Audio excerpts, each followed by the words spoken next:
আসসালামু আলাইকুম। এটা হলো খুলনার দৌলতপুর। এই পুলিশটা কিন্তু অন্য একটা কাজ করছিল। আমি সেটা ক্যামেরা বের করে ভিডিও করতে করতে কিন্তু অন্য বিষয়টা অন্যদিকে গেল। যাই হোক, এখন পুলিশ যেটা করছে ওটা দেখেন। আর এই দেখেন, আমার বাচ্চাটা কানে হাত দিয়ে রাখছে, মানে গাড়ি ঘোড়ার শব্দ পছন্দ করে না। আর বলছে, আম্মু আমার কেমন যেন লাগছে।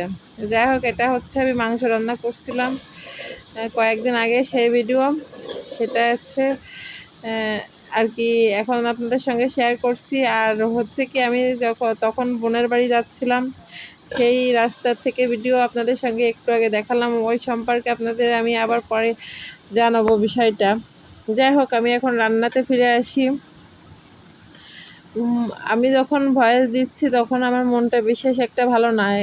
22-23 বছরের একজন কর্মকর্তা, আর্মির কর্মকর্তা, মানে আসলে আমি তার পদটা জানি না। দুই জায়গায় দুই রকম শুনলাম। এক জায়গায় শুনলাম মেজর, আবার আর এক জায়গায় শুনলাম হয়তো বা না মেজর না, তার পরের মানে সেকেন্ড লেফটেন্যান্ট এরকম কিছু একটা হবে। যাই হোক, ছেলেটা কি বা বয়স, হয়তো বা বাবা মধ্যবিত্ত পরিবার থেকে অনেক স্বপ্ন নিয়ে এই পর্যন্ত আসছিল, চাকরি পাইছিল 2022 সালে। আর 2024 যেতে না যেতে তার জীবনটাই চলে গেল।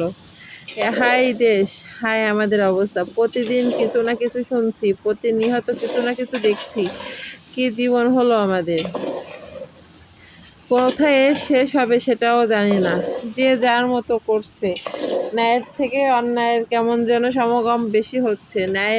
ন্যায়বান কিংবা ন্যায়ের প্রতিষ্ঠা আমি তেমন করে কোথাও দেখছি না।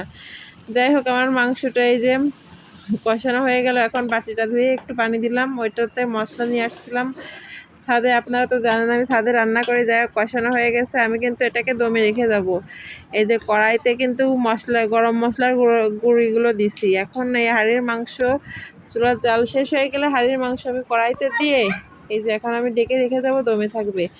আর এই কাঁচকলা রান্না করছিলাম পরের দিনের জন্য। যাই হোক, কাঁচকলার রান্না করছিলাম পরের দিন খাওয়া হয়ে, মানে মাংস ছিল আর কাঁচকলা হলে হয়ে গেছিলো। যাই হোক, আপনারা সবাই ভালো থাকবেন আর দেশের সবাই সবার জন্য দোয়া করবেন। আমাদের দেশটা যেন ভালোর দিকে আগায়, সেই দিকে খেয়াল করবেন এবং যে যার জায়গা থেকে সৎভাবে কাজ করার চেষ্টা করবেন। ইনশাল্লাহ একদিন আমরা আমাদের স্বপ্নের দেশ ফিরে পাবো। আচ্ছা, আজকের মতো আল্লাহ হাফেজ।